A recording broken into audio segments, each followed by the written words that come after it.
welcome to another episode of Women Investing in Women.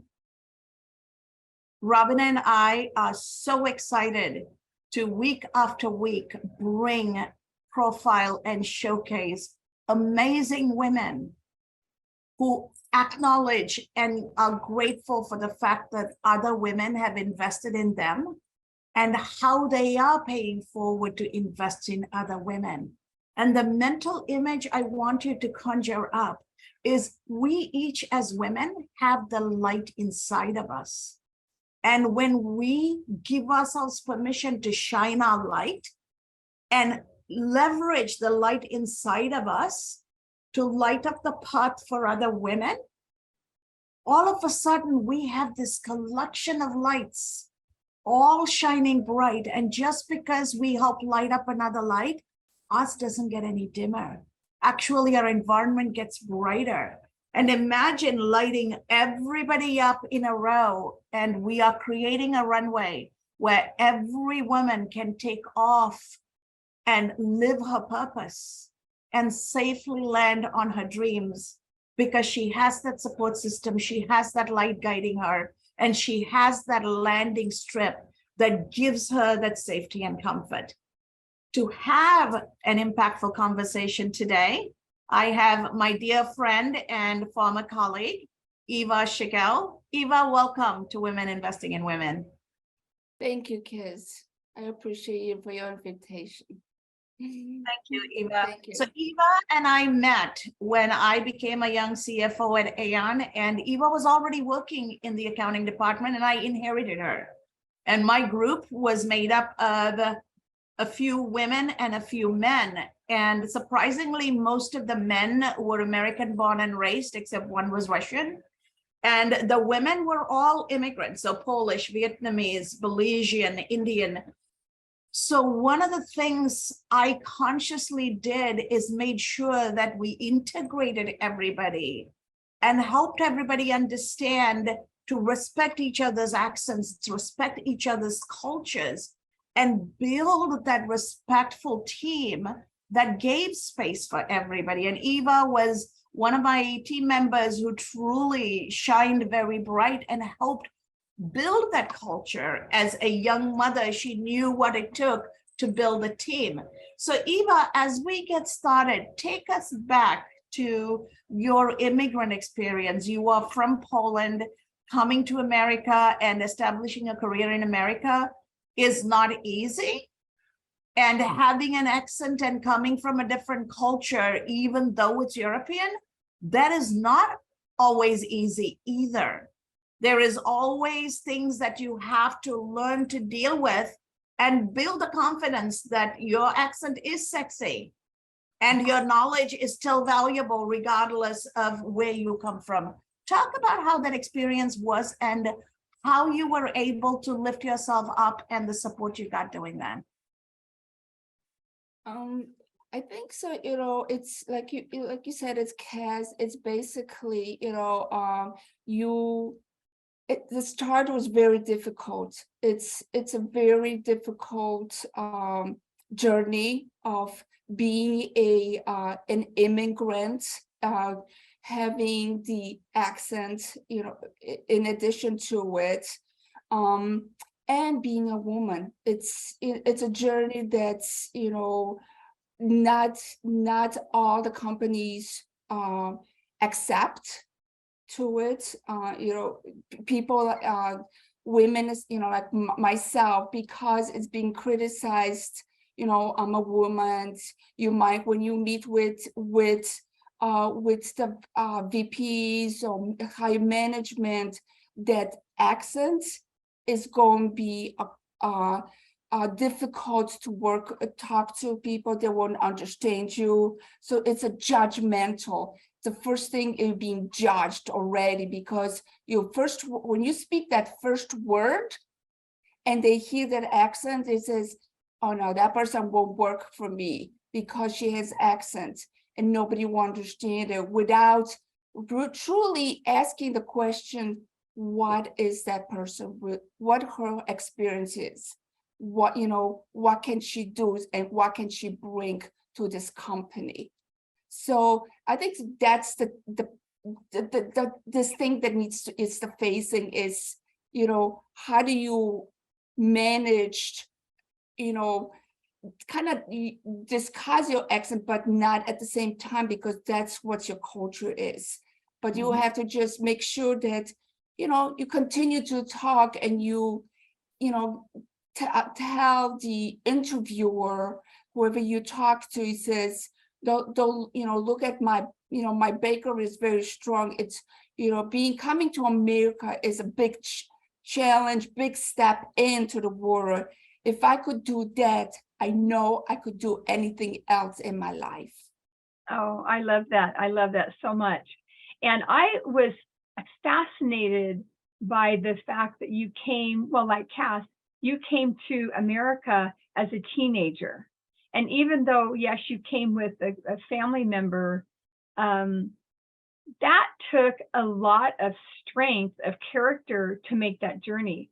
So I'm really fascinated to ask you, what are some of the character strengths you believe that you had back then to come to America, make that transition, that you have continued to use to get you where you are now? My characters, I think so, never give up. I think so that's the strongest.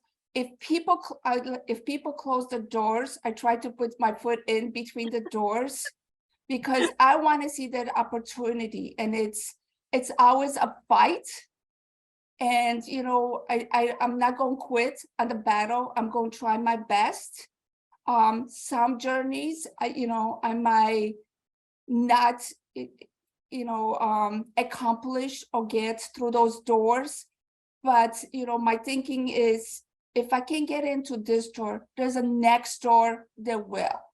And that's the way my thinking is about it, is not that I can't, it's just how I can do it. And never never look at the past either. Continue to look future, and not be afraid of the future, because in the past we had you have things that happen in your life, right? And you're going to face the same thing in the future.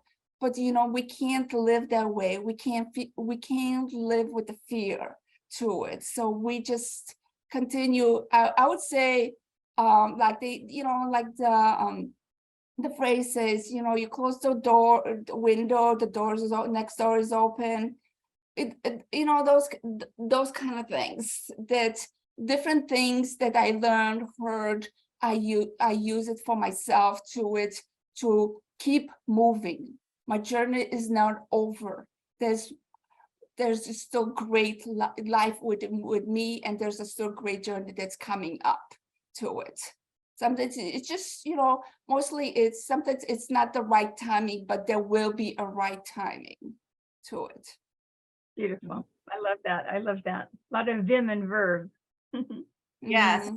Yes, absolutely. And Eva, not only have you been very tenacious and committed to growing professionally, you have continued to learn and grow professionally, but you've also been a mother, a wife, gone through the trials and tribulations of being a mother and a wife and a husband who was ailing, raising two boys.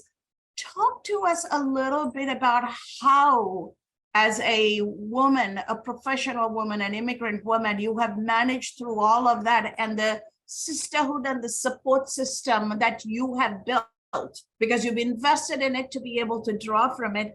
How has that all come together to help you thrive and grow personally and professionally? Yeah. So it's I was I married, then I had two boys, and my start was again with a small company, but it's definitely when you start and you have a family, you kind of focus more on a family versus career. So you kind of there was a more slower pace of me growing.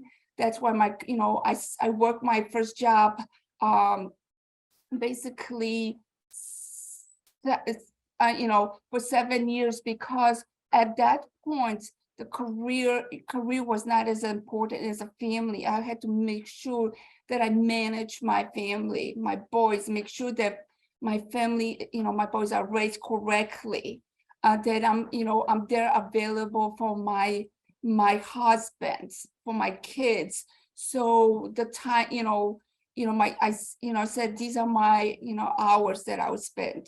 There was basically a banking hours, you could say 9 to 5, after that you leave.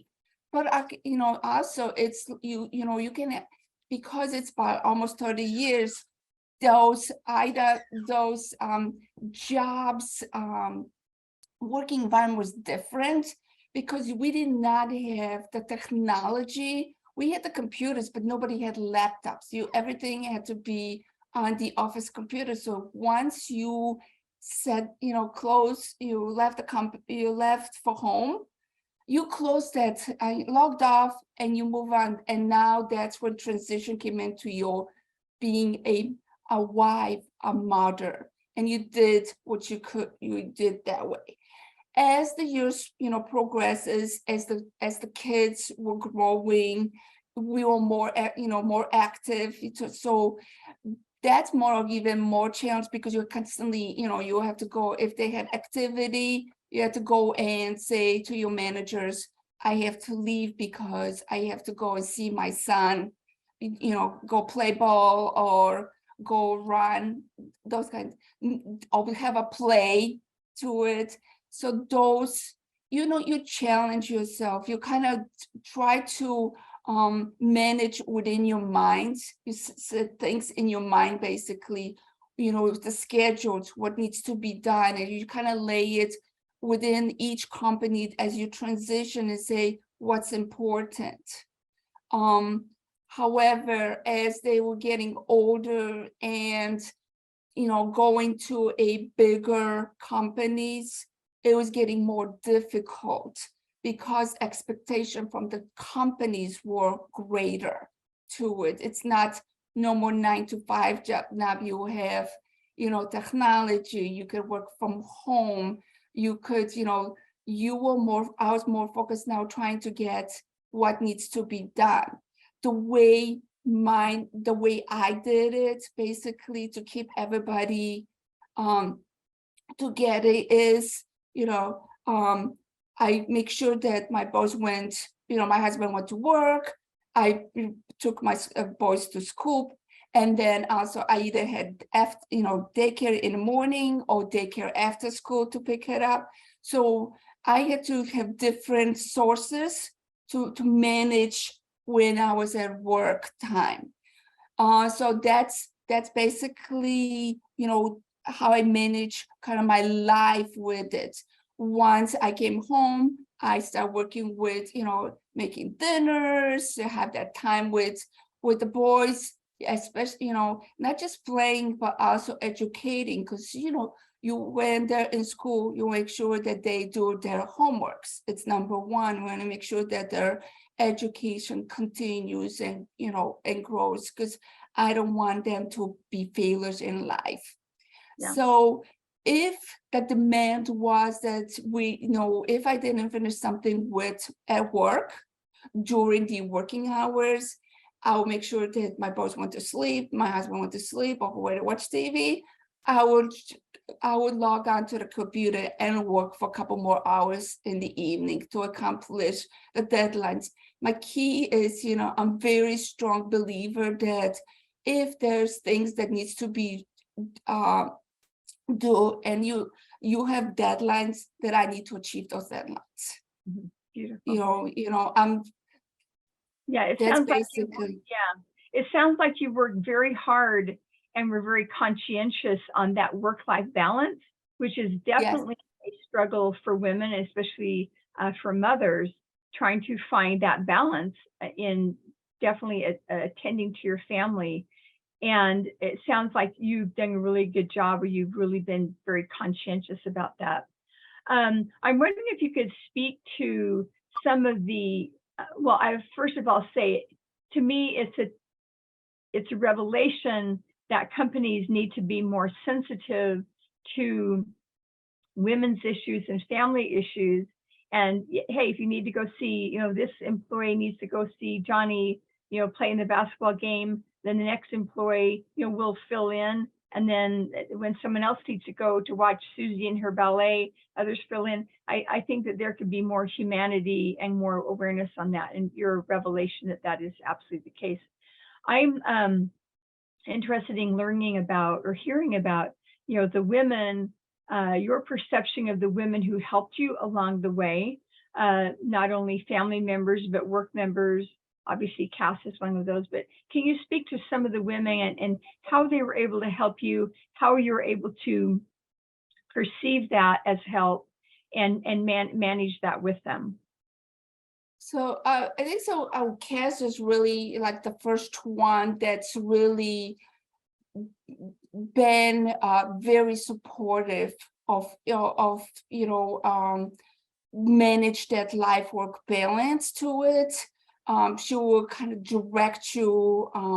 She understood when you said, my child needs, is sick or I need to go. She will be very supportive to it. I think so. The key is who is your manager, and working with that manager, and giving them upfront, I accepted this position, but here are the things that, that needs to be addressed. My family is important. I need to be there for them. How can we work together to both achieve, the work itself, what needs to be completed, and family time to it. So that's what it is. I think so. That's what's important. It's not just me myself. I think so. It's in the manager. When Cass, after Cass, I had another manager who was also a woman, also a mother. She also had, I was outside the talk, and she also understood that.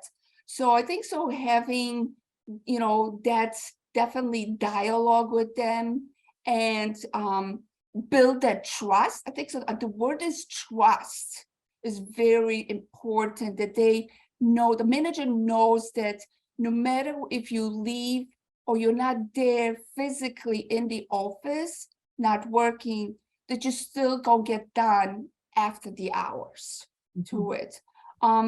I did, when I went pharmaceutical, I did struggle with a manager who was not very recognizing work-life balance kind of thing, was not very supportive of it. It's more of a person that would just kind of says, did you do this? You can't go. It's not time to go. Those kind of very times. So that's more difficult. And I was struggling with it very hard to it, how do I manage? So that's what you had to call, like, I'm lucky one that my kids were older and, they could drive and help each other. I did have a coworker whose kids were younger, and it was a very difficult. And now I have, a new manager. He's very supportive, again, work-life balance, understands, has a family thing. So I think that the key is, again, is having that right manager who believes in you, feels comfortable with you, trusts you to it.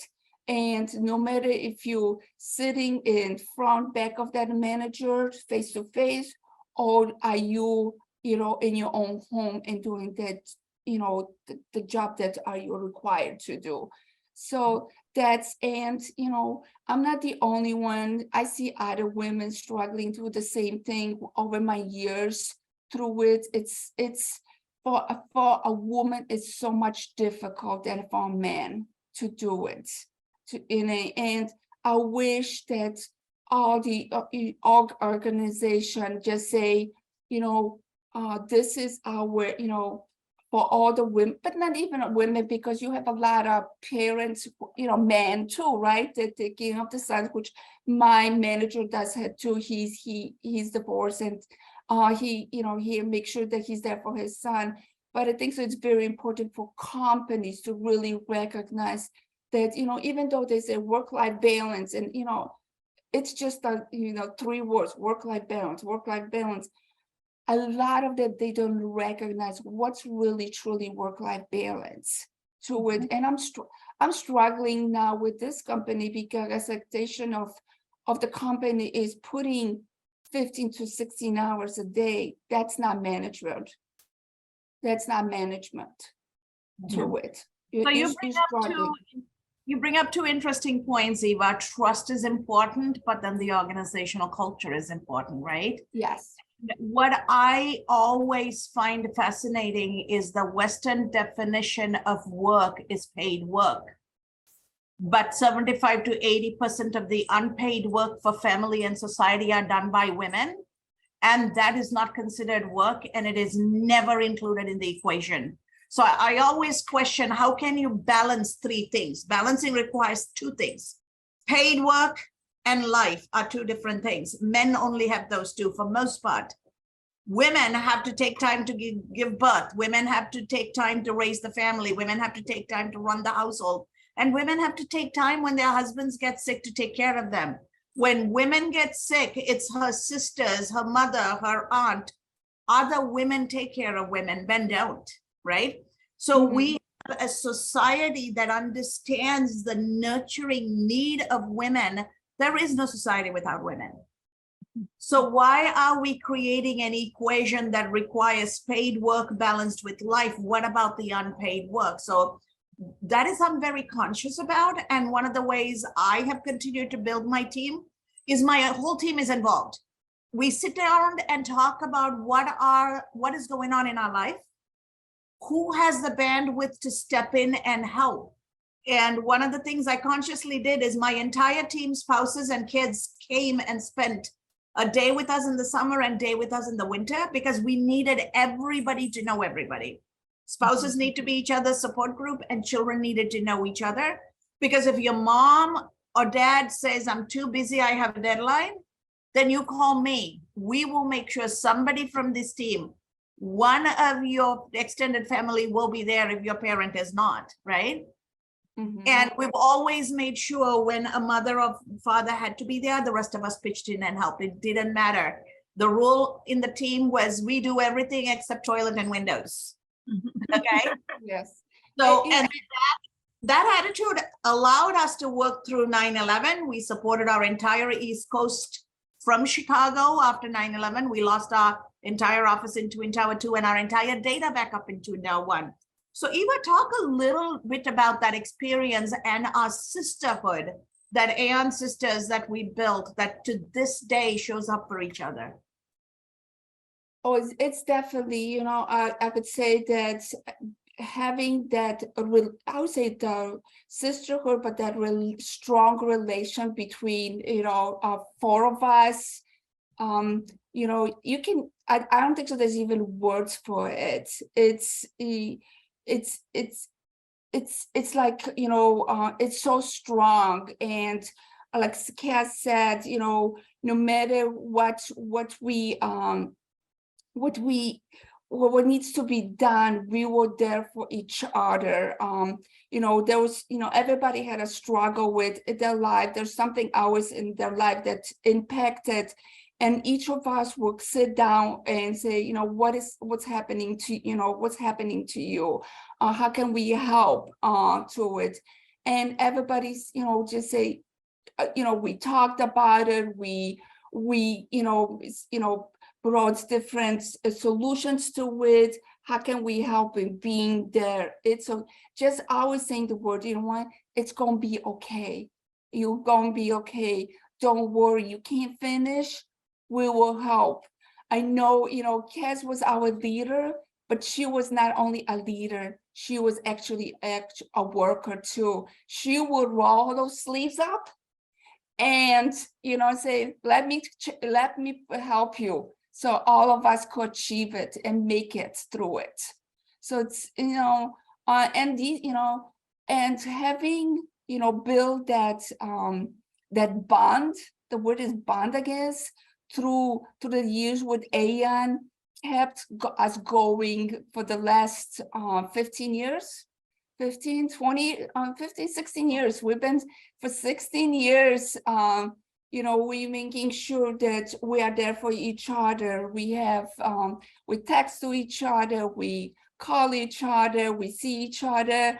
Whenever Cass is, in town, we try to make sure we meet with her because, we won't continue. It was not just work, a job, a colleague, right? It was a friendship made for life. That's what I would describe. A life that I don't think so it will ever be broken. It's, there's always going to need someone, advice or anything to it. That companionship, I have a bad day. Cass, can you help me? Or Andrea, can you help me? Can you put that smile back on your face to it, so you can move on to the next day. Yeah. I love that the sisterhood that you're describing and the collegiality amongst the entire department that you're describing, and that extending out over the years. And so I assume that you are also, paying it forward, helping other women.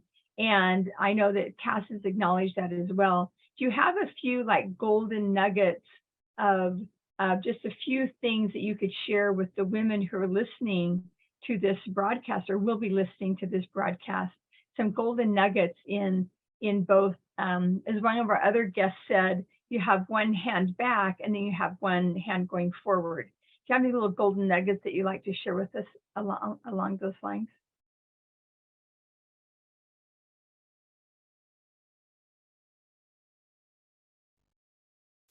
I'm sorry, my camera stopped. Okay. To it. So, like I have various friends too.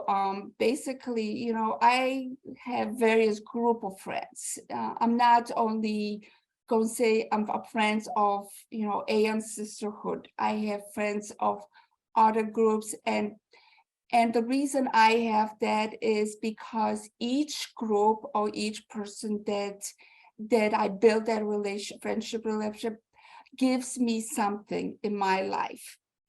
Like you, and so when you ask me, how do you, do you pass forward? I think so. I do a lot of it. I do a lot of it encouragement to women, women, especially those I have a friend who's always basically depressed, negative.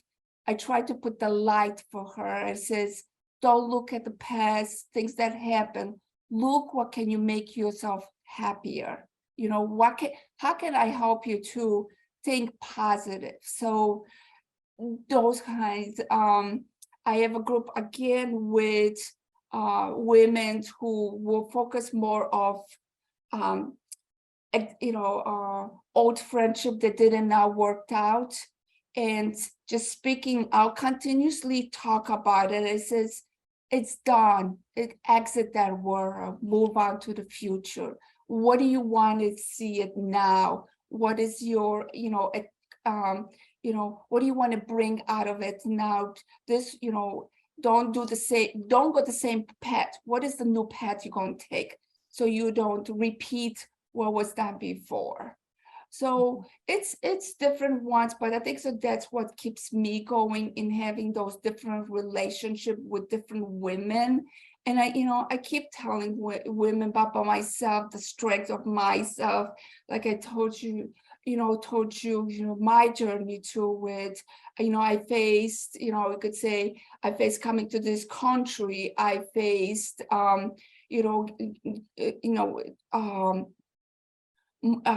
going through different jobs, growth in the jobs, which was very difficult for me, having the family and and having that culture, and of course being a woman. What else I would say? It's Being just a caregiver spouse. Caring for sorry. your husband, caring for your husband. Oh, caring for my husband, definitely, you know, my husband, you know, when he was sick, I took care of him. That was, you know, I think the most challenging part of my life. That's, you know, I was caring for my husband. I was working late hours. I was taking care of the boys because they were still young. So, but at the same time, I could tell you one thing. You know, even though I went through a lot for the 2 years, that's where I became the strongest. You become a I could say super multitasker. And no matter what's in your road, you know you're gonna go get it. I felt I was just underrun. My mind was constantly underrun.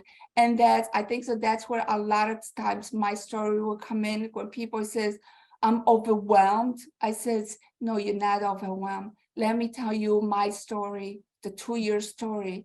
And after they hear that story, they says, wow, I guess I can't do it now myself. That's the thing. You have to give them something that's really very long and come out with the positives. I keep telling I did all this like, and look, I'm standing. I'm a woman. I'm standing, and now I could say I got promotion. I finally got promotion, and with this my new role, I'm excited because I have so many high, you know, the senior managers coming to me, which is a great feeling because I didn't really get that before. The respect, the trust, and they say my advice. I think so so I'm at that point like that, and I'm truly achieved what I wanted. There's more, definitely more, but it was definitely a journey to it. And one thing I tell people, never give up in your life. Oh, beautiful. That is so beautiful. And I know that this 25, 30 minutes always zooms by so fast. We feel like we could have every guest on another 2 or 3 times to hear more about their wisdom and their story. But Eva, we so admire you. We so appreciate you bringing your unique perspective of an immigrant coming as a teenager to America, knowing no English, and then look what you've done through your own tenacity and strength, and also being aided and assisted by other women and men along the way. So thank you so much. And we'll now bring this to a close, and we look forward to having you on another time. And just reminding all the women out there that it is a sisterhood across the world, that we're lighting a runway for each other. And we're so grateful to have this friendship and unity extend across borders and boundaries. Thank you. Thank you. Thank you so much, Robin. Thank you, Robin. So much, Robin. And it has been such an honor to have you, Eva. Thank you for sharing your story. Thank you for sharing your journey. And the nuggets I took away from you, I want to recap as we bring this to a close, is build relationships with trust. Be authentic and honest in your sharing. And don't be afraid of the struggles, because it's the struggles that bring out the superwoman in you. And we as women have been gifted with the ability to withstand it all and rise above. And when we build that support system without judgment, we can't help but thrive, be lifted up by other women, and lift each other up. So thank you. And for those who are listening, we see you, we hear you, and we recognize the struggles. But please reach out and use the sisterhood, because that is the only way we thrive.